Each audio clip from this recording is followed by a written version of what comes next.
Hey everybody, this is Rydo and we are back to Fez. Let's continue.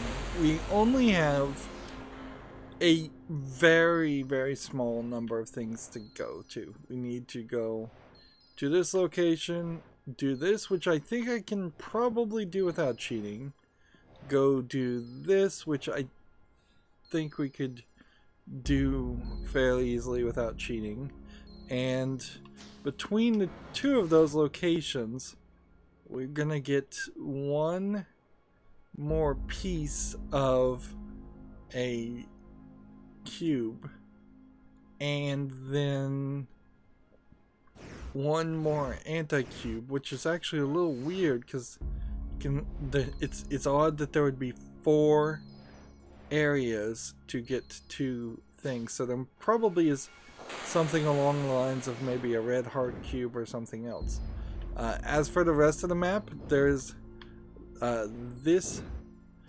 It's easier to go this way. This location that has a door that requires owning all 64 cubes in the game, and 64 again, while being a multiple of 2, is also mostly just being used as, I feel, a reference to Mario 64.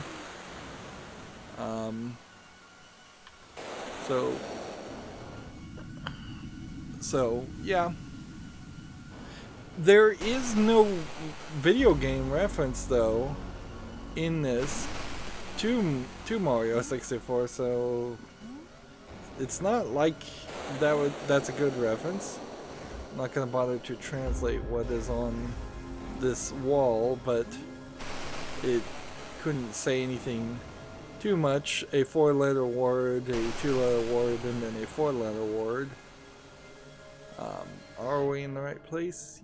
We are to get to the weird, creepy funeral column place. This column.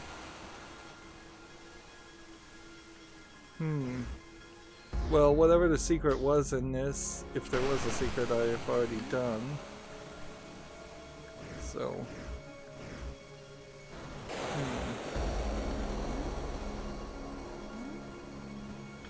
Oh, there's a door up there. I may need to use that door.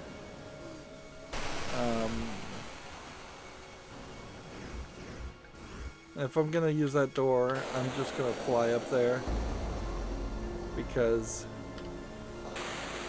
there's kind of no good reason to jump through the flashing section. No, that takes me somewhere different also.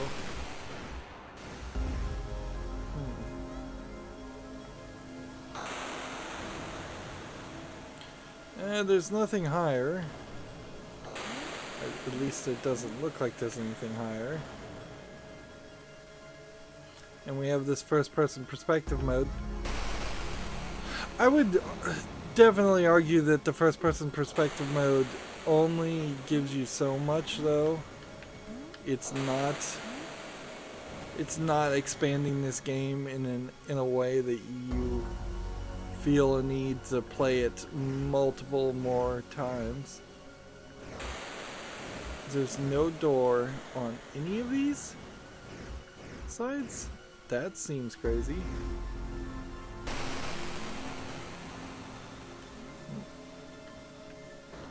There's a door on this platform, but it's a shortcut door.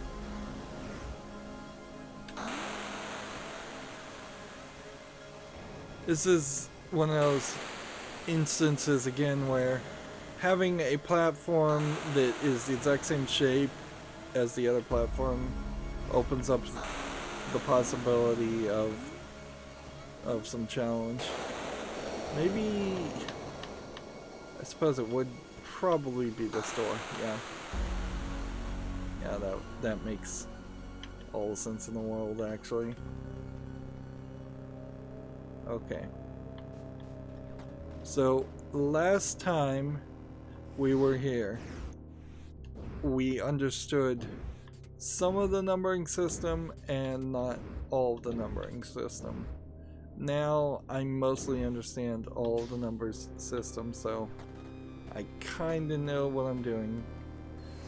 The first, if I hit the right buttons, the first one is this.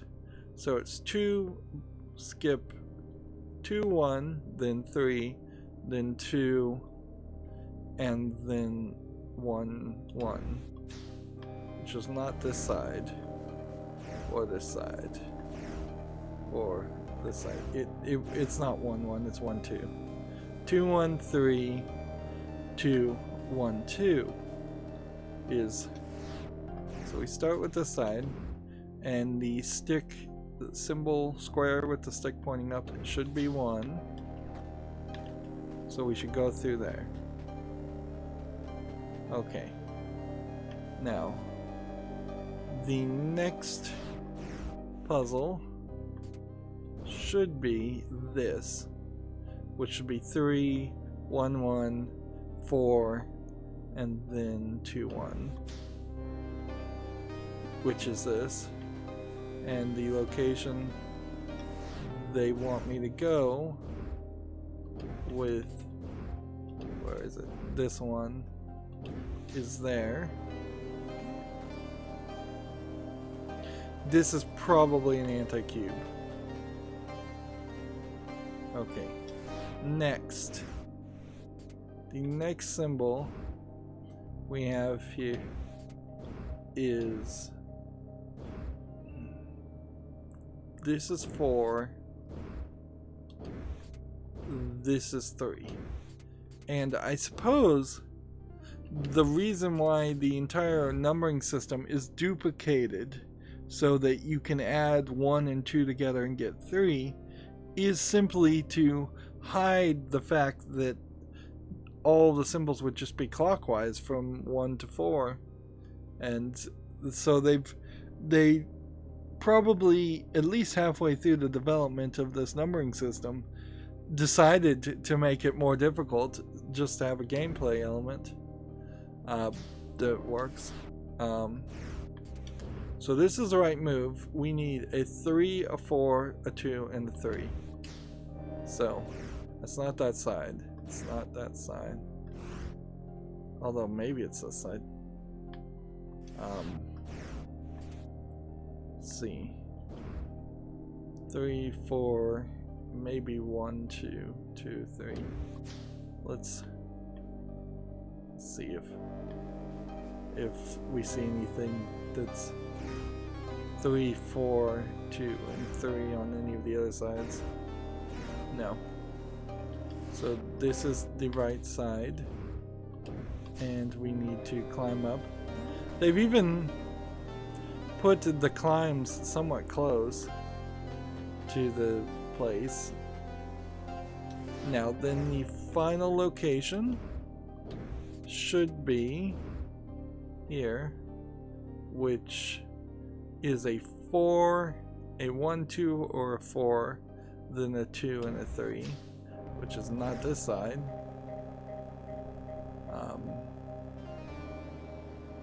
Not this side.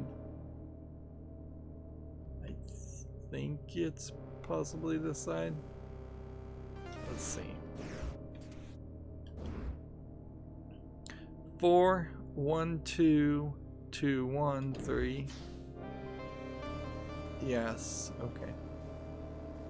And then this time, it's just a matter of climbing the side to get up. And then we need to get up one more level, which I kind of don't want to use the flying here. There's a bit of text in the background again. 4 letters, 2 letters, 4 letters. I wouldn't be surprised if that is the same phrase mentioned over and over again. And then one last check. This should be the last door. Yeah, we have a red water, a skull, Another skull and some creepy creepy trees that are upside down, and then nothing around their side. I can feel it. I can feel the cosmos. Looks like there's something way over there.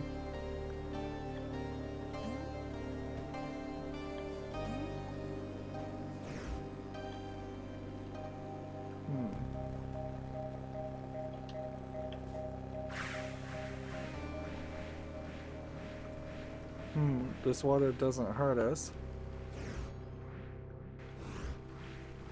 Let's make our way. First person perspective kind of helps there, but only moderately. Kind of a rudimentary way as we saw something.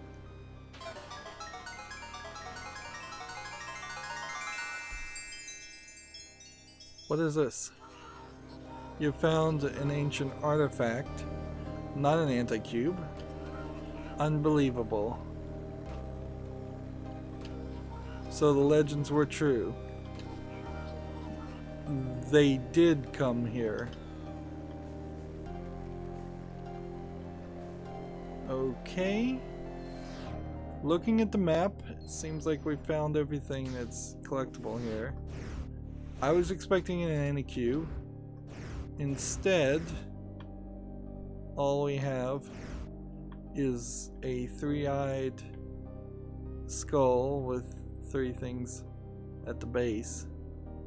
This doesn't feel like this is anything. It just feels like it was created.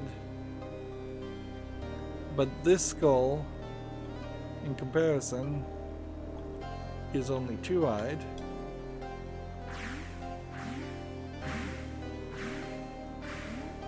Hope I'm going the right direction. May not be.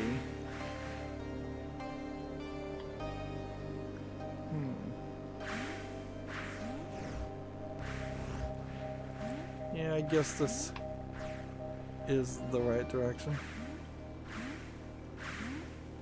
So that skull was looking at the other skull.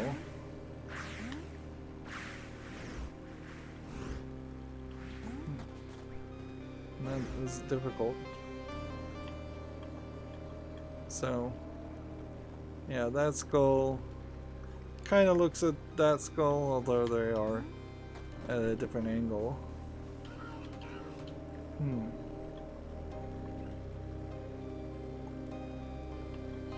And it seems like there's nothing here, so I have no idea what this is supposed to be a reference of. And flying up, eventually you just fall far enough that you fall to your death.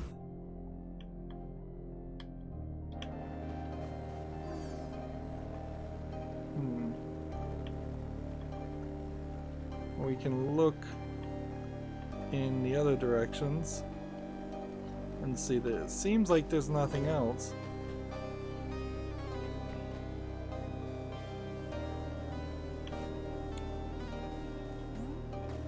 There definitely feels like there's content in here trying to be intriguing, but if you really think about it and look at Gomez as a character and his people in that first area, and just kind of the other people you meet in the game and the other backstory you see in the game, that there really isn't a lot there.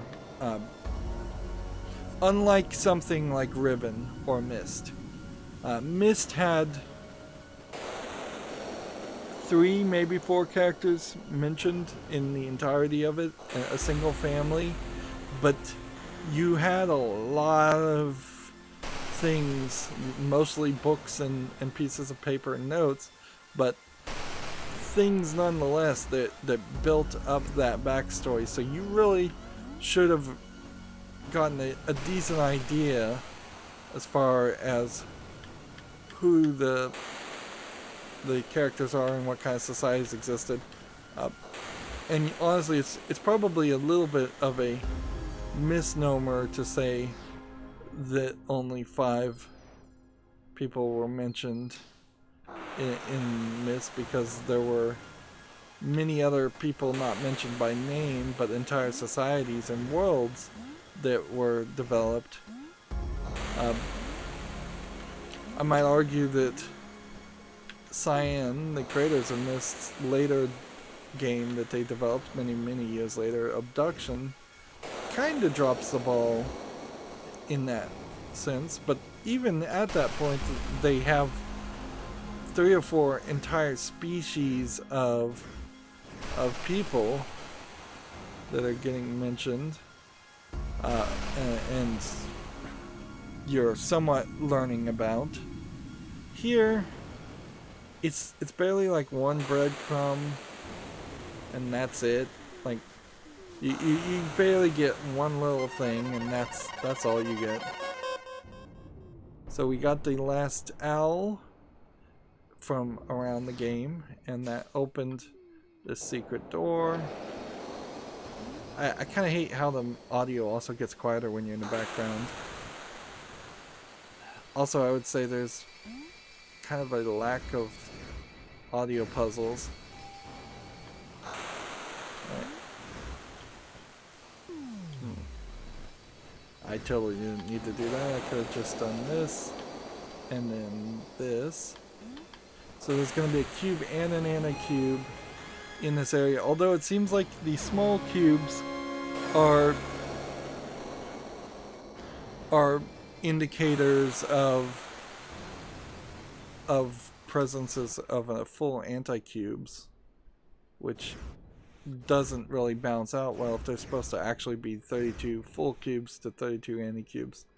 But I am, I suppose, happy that there aren't fragments of anti-cubes sitting around to be collected, because that would just be more work for no real entertainment value, I would imagine. Suppose this would be the last opportunity for me to go and in the game and see what would happen if I had all 32 of the regular cubes while not having all the anti-cubes. We are already past the point also where I could have ended the game with having more anti-cubes than cubes. Again, this game hasn't intrigued me enough for that to be a reasonable use of my time. And the anti-cube is just up there, so this is easy enough. We just have to wait till the lightning shows us where our platform is. Actually, I don't think we even need that. The water shows me a platform here. And then there's the platform there. And then there's a platform there. And then you get up there, and you've got the last anti-cube. Incredible. You found every single cube and anti-cube. That's quite an achievement. If I were you, I'd go back to that Stargate. So, somewhat nice the game is telling you, look, you're done. There's nothing more to do. Or at least implying that that's not really true, because we have that one secret door that we need to warp to.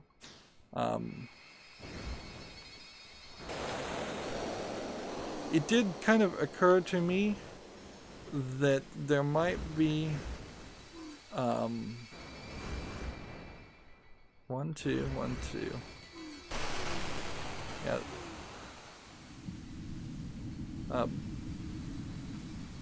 There might be a reason why you're in the Game Boy, when you're in the Game Boy section, this book doesn't have any texture.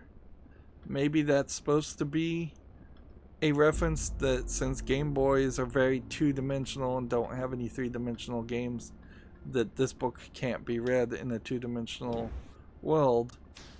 Visually, the way they did that, though, I fully disagree with the way they depicted that, because that was not good. We need to fast travel to the tree, which maybe this one, or maybe this one. Probably not that one. I think it's this one.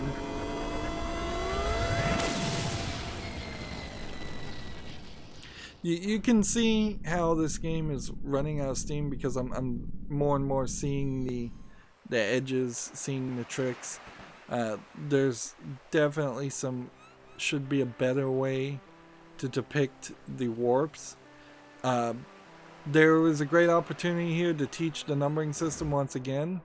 If the zoo number was just shown in each warp, even by having like a sign that didn't say warp but just said a number on each side, then you could learn the numbering system, and also know that you're warping to the right place, both of which are kind of hard to guarantee. There's been a lot of times we need to go to the bell. Like, there's been a lot of times where I've warped to the wrong place. So I'm hardly, as we're approaching the end of this game, I'm hardly in a situation where I know this place like the back of my hand, where by the time I was done with Myst, by the time I was done with Riven, I knew those games like the back of my hand. There was nothing short of maybe some Easter eggs that I wasn't aware of. I was very familiar with the people, very familiar with the area. Flew up here for no reason.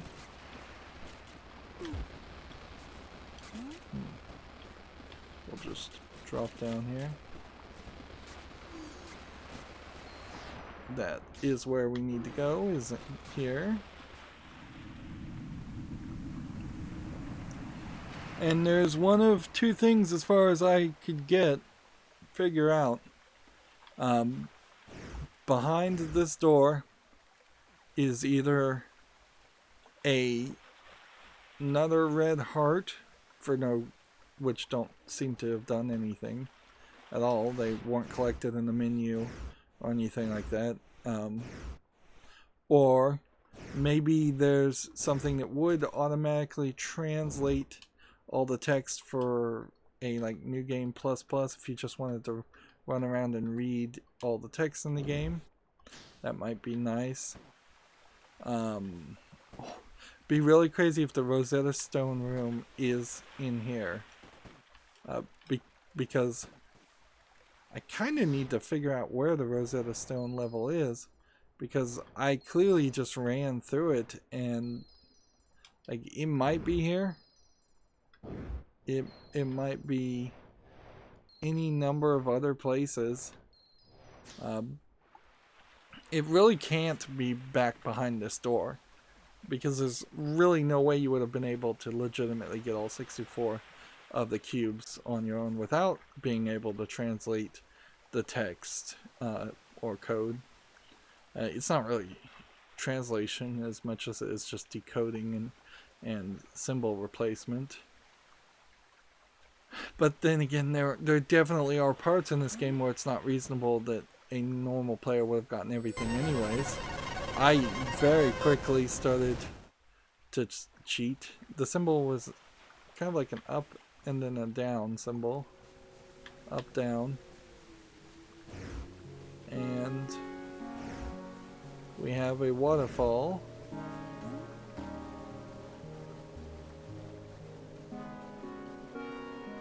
And up here in this waterfall, we have a heart. And I guess we collected the other hearts already, so I guess this may have been empty before.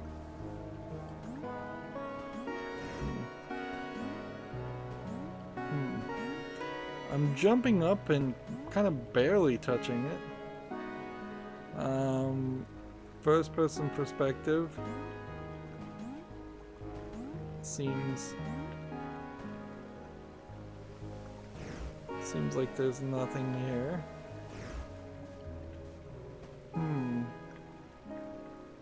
Let's look around, see if there's anything that, like, what would probably be useful is if the flying cheat was revealed right now.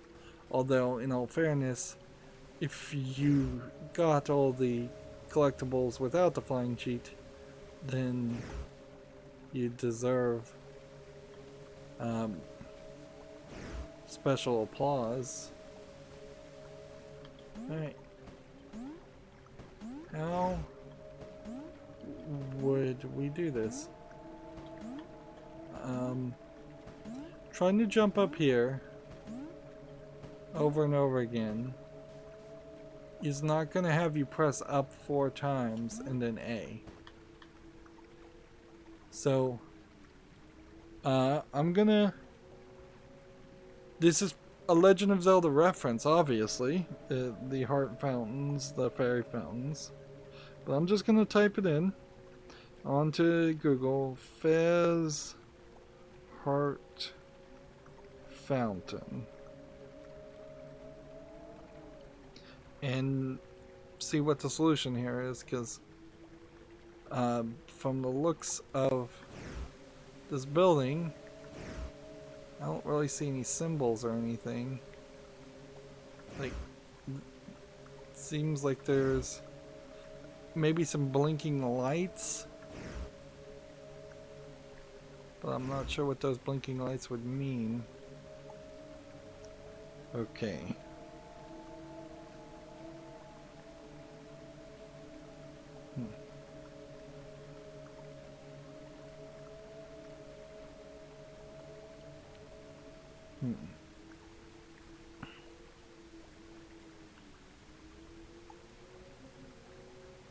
Okay.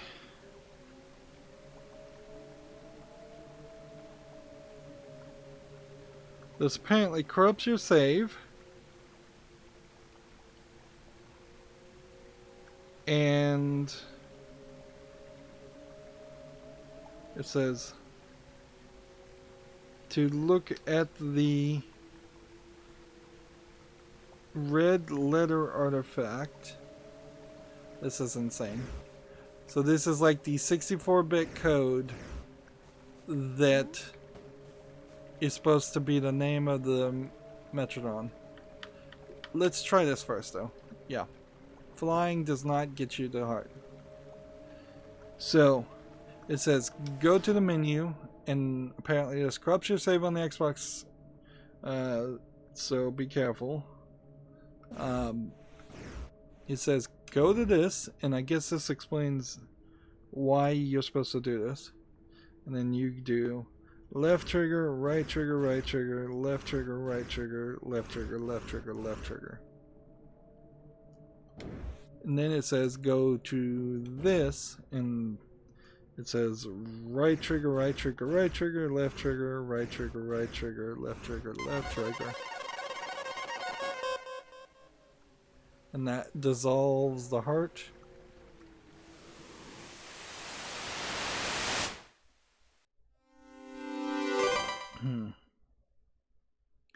And then that kind of resets the game.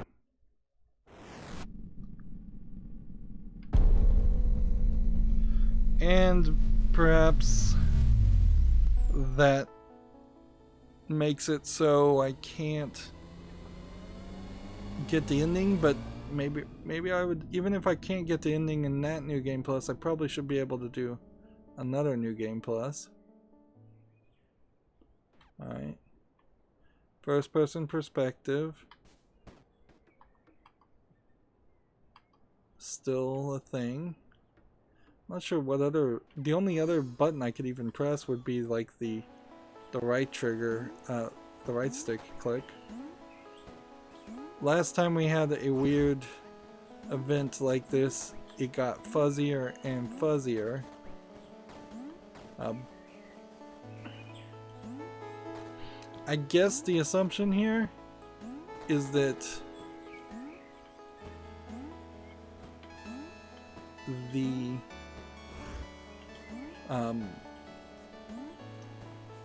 main guy, the geezer, is not you, although it kind of felt like it should be you from moving through time in a circle.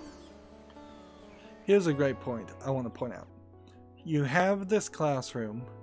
At none of the other classrooms in the other instances did I see an ABCDFG type listing.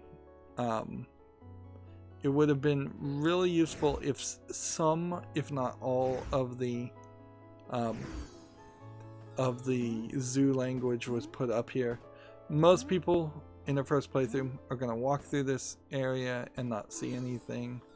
It would have been so helpful. Speaking of helpful, let's just look and see if this has been translated. Nope. And by the looks of it, nothing's changed here. Yeah, this guy feels like he should be an older version of you, but he's not.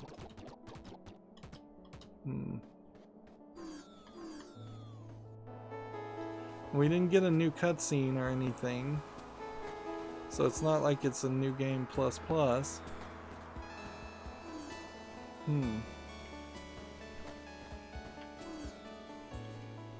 These still read perfectly fine. Unless this tree is new. I feel like we've done everything. There's a lot of references to Zelda, but arguably not as much inspiration from Zelda games as I would have liked. Particularly if you're just gonna take some of the great improvements that were added to Ocarina of Time, which, yeah, if you ignore the Philips CDI games, then like you had The Legend of Zelda 2, The Adventures of Link, which was very different and not very well received. The Philips CDI games, of which there were 2 that were terrible and not well received at all. And then I'm pretty sure Ocarina of Time was the next Zelda game. So the only game that seems to be referenced here is the original Legend of Zelda. And that's it.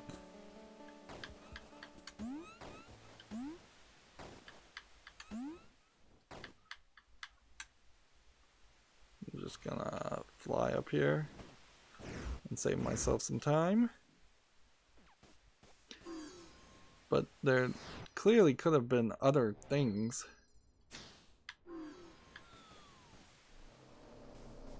So the game told me to go to the Stargate.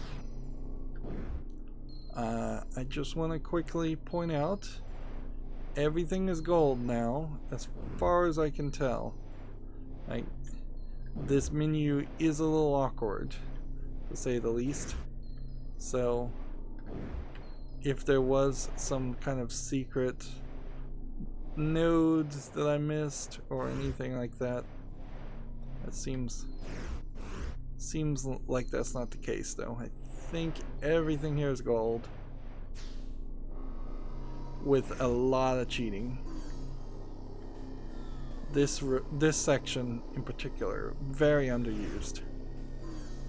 This section had some stuff. This section, pretty underused also. And then the loading screens certainly don't make sense. And I guess the thing you take from this also, they still speak in the language that's not being automatically translated.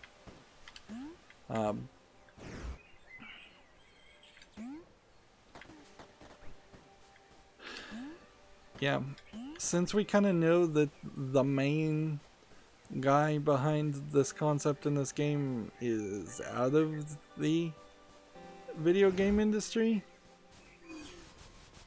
it's not likely that we're going to ever see like much of a patch, if any kind of patch for this game, anything that could improve the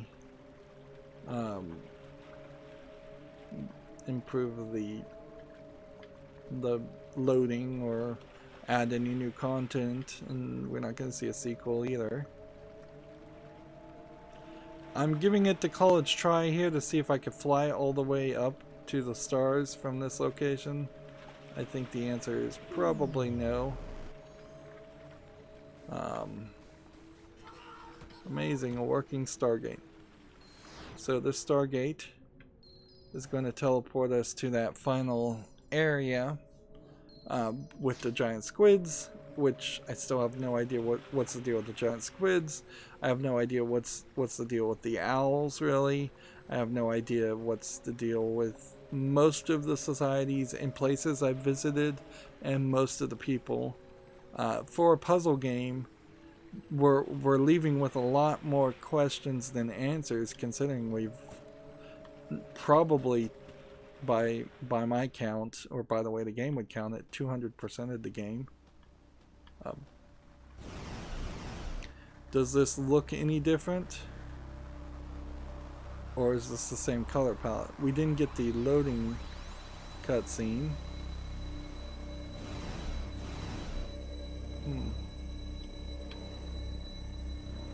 This is the part that has the gravity. But since we know we can fly, I mean, let's just save ourselves some time. Ooh. Wow. I was not aware that the flying would have that much of a thing. You can kind of see that the star skybox is just this cube that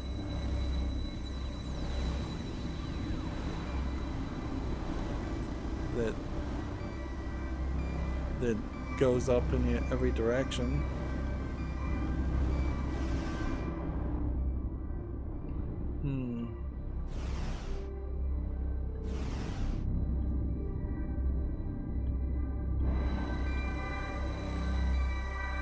So we'll look down here and just see if anything changed, but really didn't. You do kind of have an open thought here. Since this world, really, this entire game, I really hate this glitchy audio,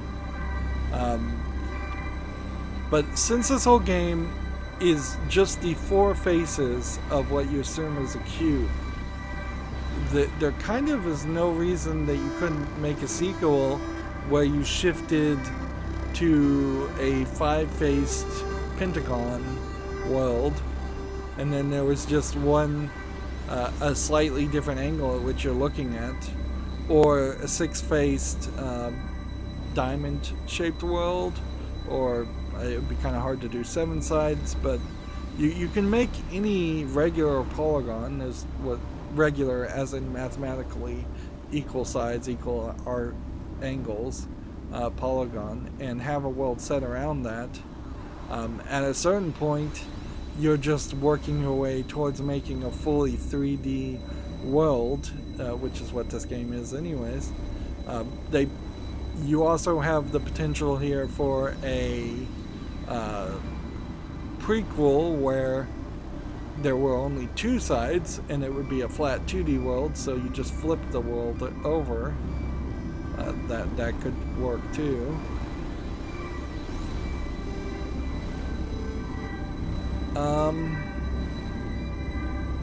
Doesn't look like there's anything here, so we're just gonna get probably another weird, somewhat ending, and then we're just gonna be left with what we get. There may have been a couple of endings we're not gonna be able to see, and I honestly don't really care that much. If I really want to see it, I'll just go on YouTube and see like the different endings here. So it fills in all the anti-cubes and then all the cubes. And that should maybe bring back stability to the world. And maybe we won't just have a bunch of glitches.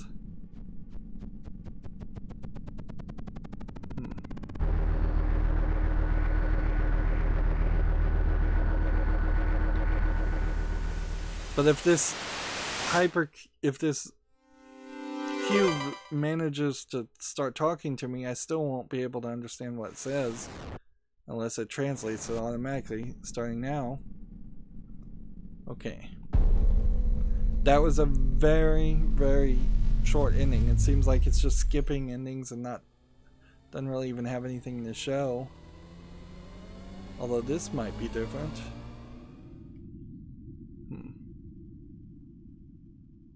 Yeah, this is still part of the ending because it didn't ask me to choose a save game or anything like that.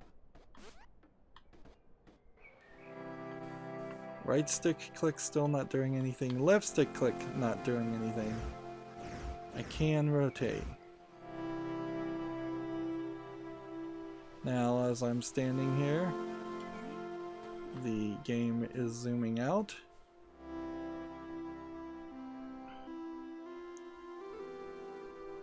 You could do a game somewhat similar to this and have the entire world be like a giant Rubik's Cube that you shift around through different actions and try and solve.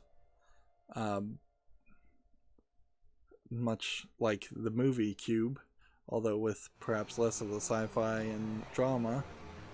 That might be kind of cool.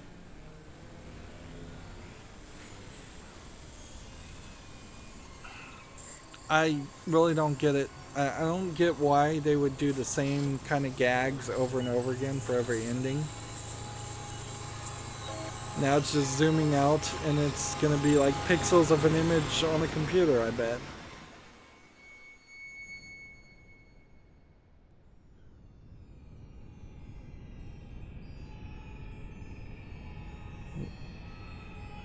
Nope, I guess I was wrong. It's just a giant four-dimensional cubes.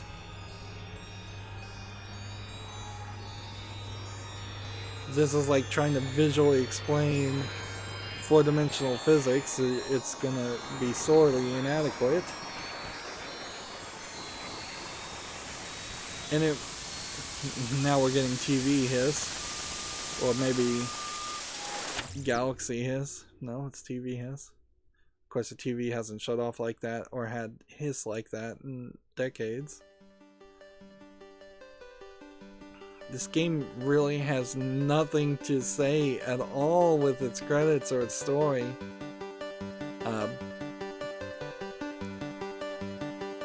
And yeah, we've got the credits again and we kind of have to sit through it, so apologies for making you sit through the credits twice, but we need to also see if there's a new game plus.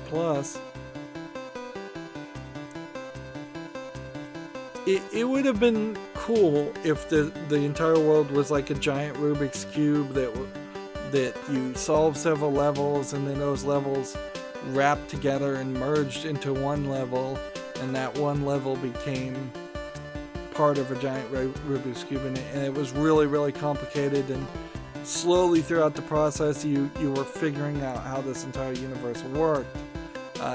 Instead they mostly kept the game puzzles limited to one room.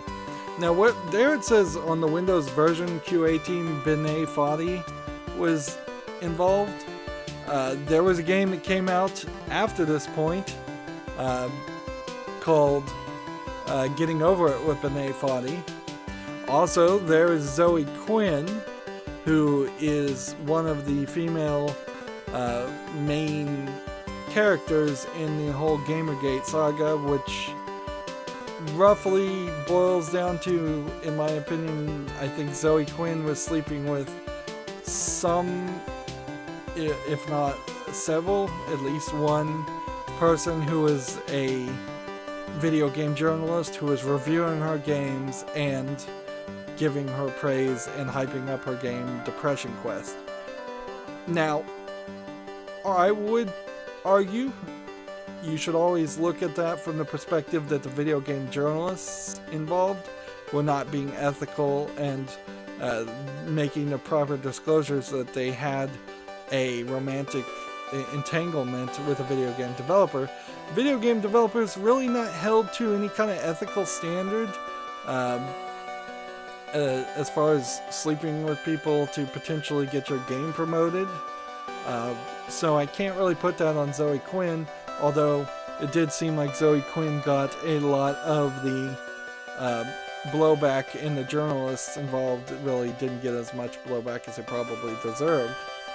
It led to a much bigger revelation, for me at least, as far as just how unprofessional and unethical the video game industry is often run, how incestuous the people who are reviewing games are in their relationships with people who develop games, that they become best buddies, they become friends.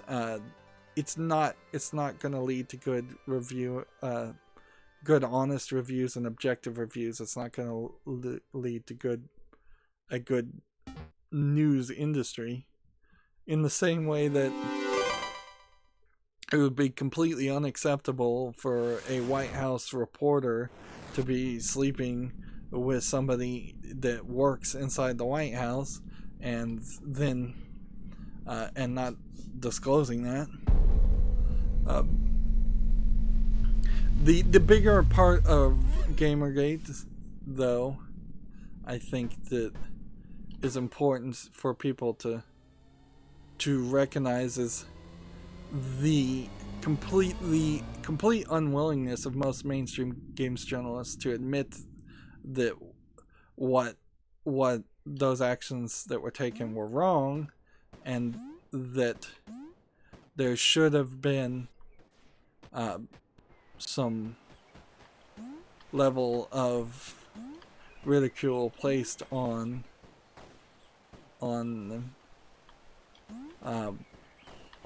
those actions, and instead the video game industry mostly just claimed that everybody who was ridiculing the journalist and Zoe Quinn were really just ridiculing Zoe Quinn and being sexist. Let's see if we get anything different there. And that is a really long story short. And even at this point, years later, the mainstream video game journalist still will bring up aspects and shadows of Gamergate, or claim Gamergate is a problem, when nobody has been involved in Gamergate, as far as I can tell, for nearly half a decade. The whole movement is completely done. But it also kind of makes sense why Phil Fish would have defended Zoe Quinn if she literally, as another indie developer, I think this cutscene is different, but I'm not sure. Like, if she had worked with him and helped him, nope, you still no auto translation, still no options for any of that, right?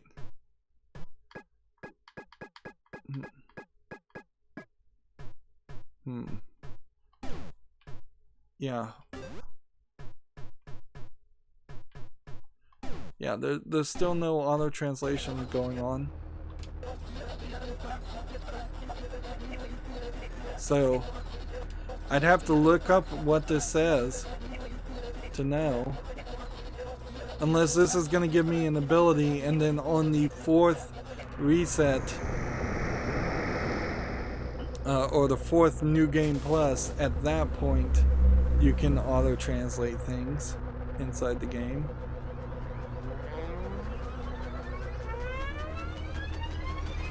Yeah, but it totally makes sense why Phil Fish would have defended her on Twitter, and people would have said you probably shouldn't defend Zoe Quinn, and seems like he was kind of just a jerk to everybody on every side, and that was more of the problem than even Gamergaters. But it does seem like there was at least 2 very recognizable indie developers that helped play and develop these games. In fact, for a brief time there, these are now 3D glasses instead of black lenses. What is that gonna do? Yeah, for a time there was a whole generation of indie developers that... Wow, I think I may... You can now toggle stereo copy in the options.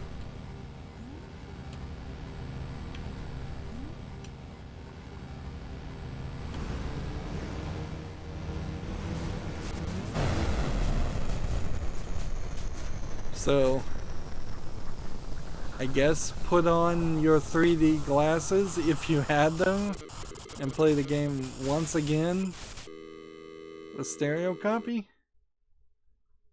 That seems like nothing. That really seems like nothing.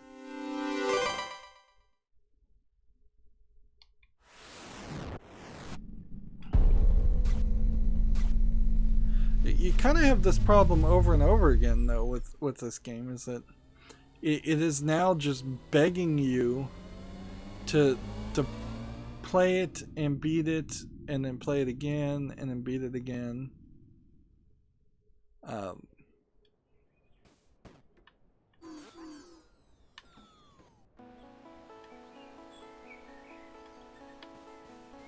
Yeah, I don't think that this in any way would help you, and this removes like all the color saturation.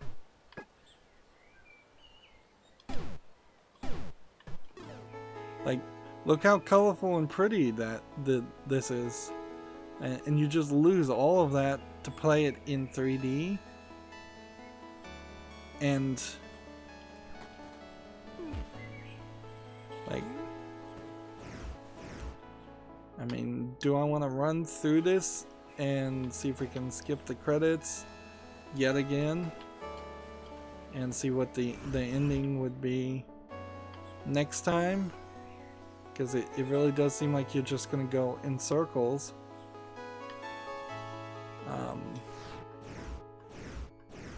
That really did not give us anything. Alright. Go up here. Go in here.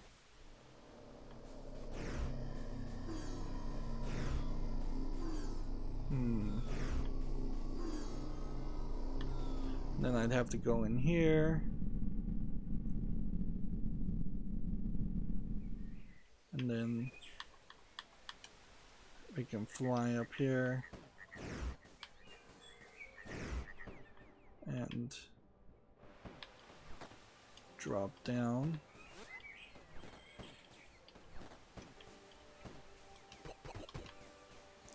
And then it's still kind of a fast travel. Like, it is several loading sections. Well, several transitions.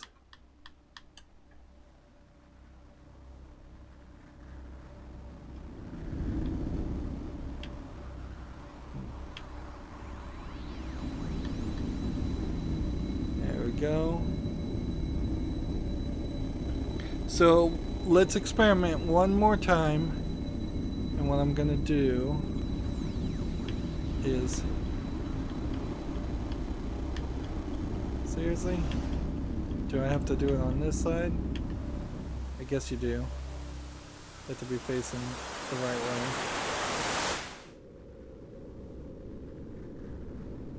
I'm gonna kind of just let this sit, and I'm gonna go to YouTube type in Fez unlocks.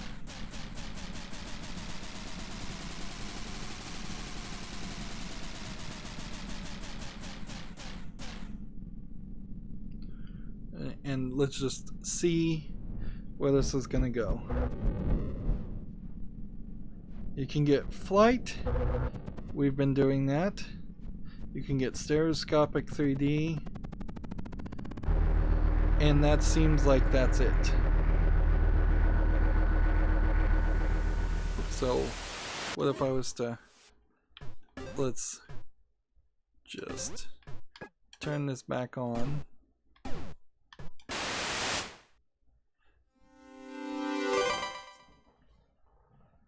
Like, perhaps seeing a stereoscopic ending might unlock something else, but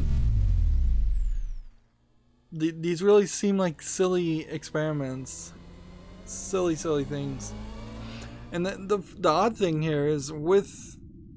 I'm not going to say that that VR is becoming super prevalent or successful or anything, but with VR becoming a thing of actual possible success,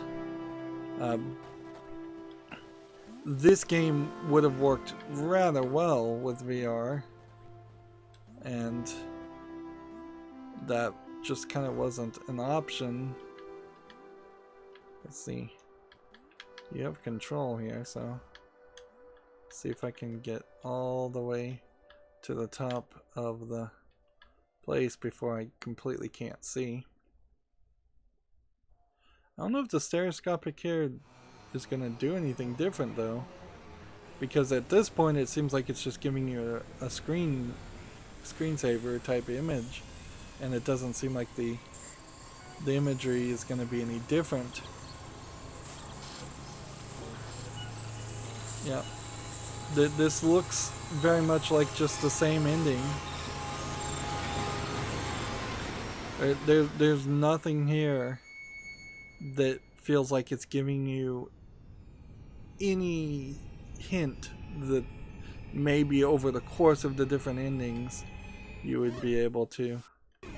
And it seems like there is no way to skip these. So I'm going to kind of hit buttons just to see if maybe that triggers something. But yeah, one ending isn't revealing some bit of information to a larger secret. It's kind of funny, for as hyped as this game was, I definitely heard people say that this game had a lot of secrets in it, and it does have a decent amount of secrets in it, and I definitely cheated for a lot of them. But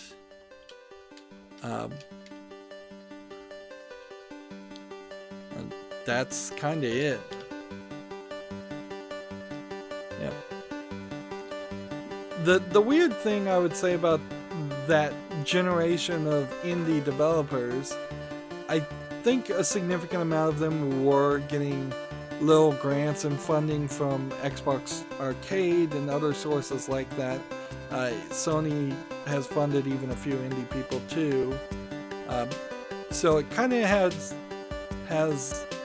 there are the successes of the indie developers from the past decade or so, and then there's been a lot of failures also, as far as people that tried to have Kickstarters that didn't get funded, people that made games through a Kickstarter or something like that and it failed miserably because people didn't like it.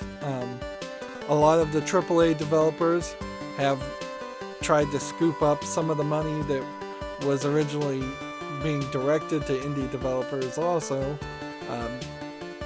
because they basically can't get the funding from their own publishers. I don't recognize any of the other names on that list. It says it was supported by Trapdoor, the Fez Fund, and Telefilm Canada. So, yeah, Canada might have been funding a lot of the indie games that were being developed for a while there also. now Steam has kind of changed a little bit with Steam Direct. So if you can make a game, there really is no reason why you couldn't just make the game, put it on Steam, and have it sell directly without really needing a Kickstarter. Or because you can also put a game on early access basically forever on Steam, so you can, as long as you can get a vertical slice is what they call of the game, something that's playable, that feels like a demo, or if you can make something that is like a prologue to something much bigger, that works. I think the best bet if you're an indie developer is to make something simplistic and then think about the sequel as you're developing the first game.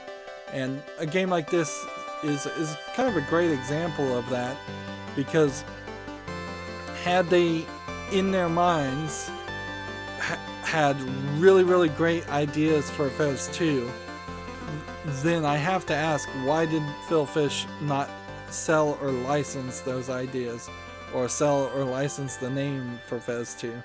It's incredibly bad business to just shut down the company, but it kind of feels like that's what he did just to spite people, because it would be really easy right now for him, Phil Fish, to not have any involvement and just tell people, yeah, Fez 2, I licensed the name to a new company is making it, and I don't have any involvement whatsoever. The Witcher writer kind of did that with the Witcher book series. He licensed his novel series, which wasn't super well received, and then CD Projekt Red made The Witcher 1, The Witcher 2, The Witcher, and then The Witcher 3. And in all fairness, The Witcher 1 and Witcher 2, pretty rough games. I played The Witcher 2. It was alright. It was nowhere close to as good as The Witcher 3 was, though. So this will be our last thing in stereoscopic 3D at the beginning. So it really can't give me the same thing again.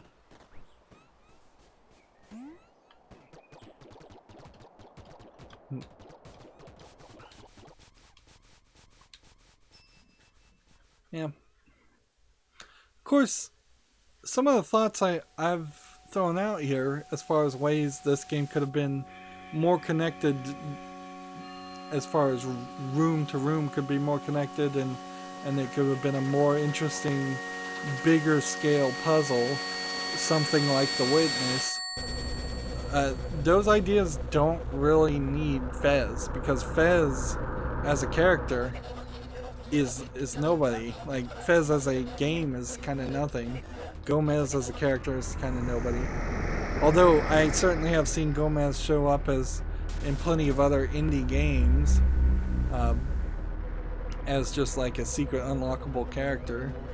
Like, he's easily replaceable. I suppose it is also worth mentioning that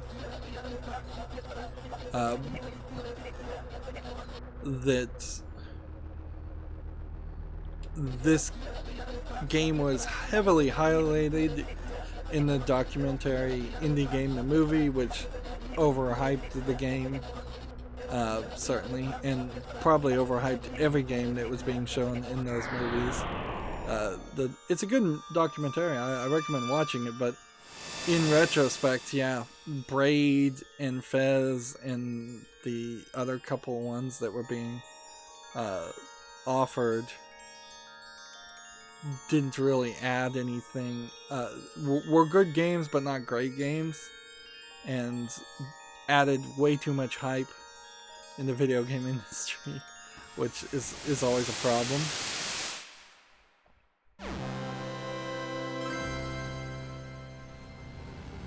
So, yeah.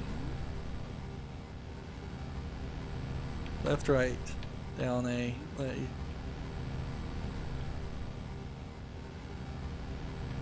See if we can just kill ourselves. No, we can't. So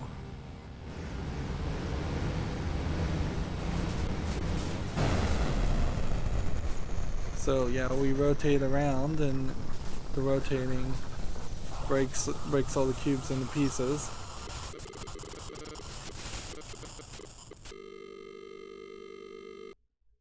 So it's questionable what they even wanted you to do there.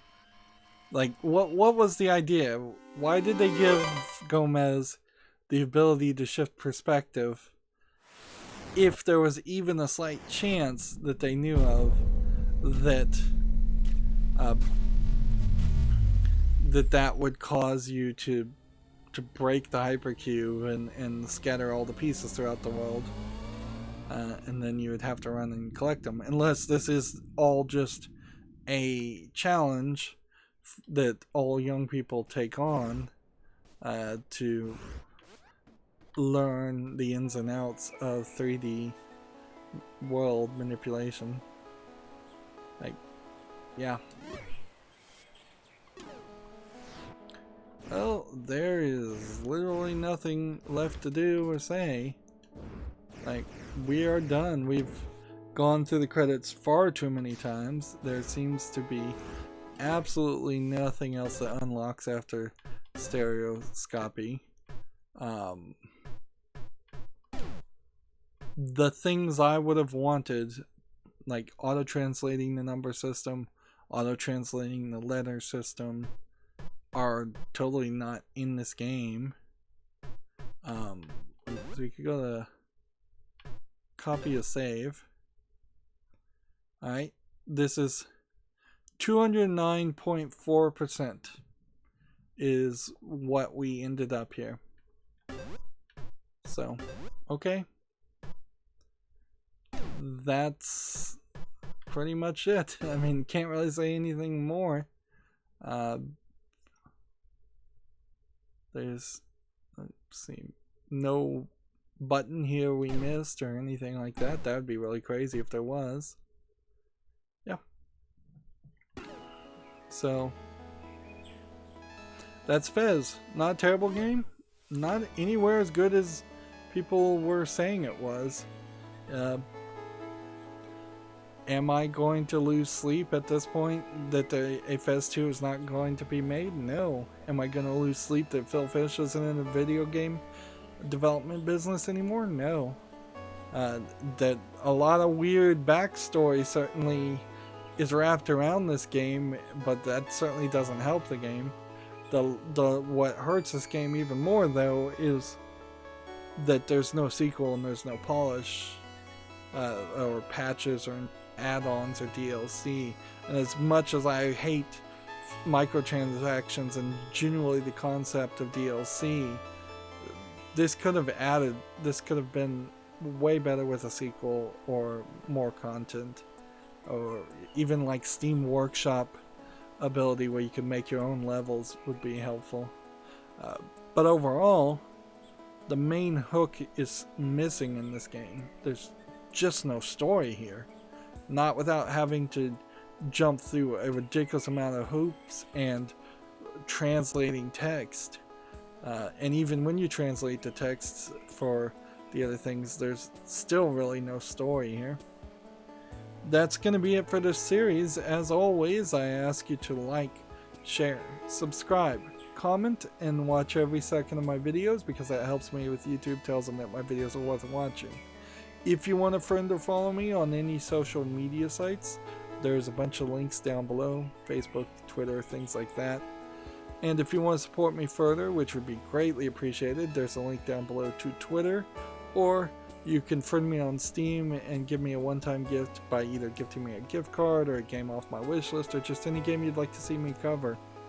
Thank you for watching. Have a good evening.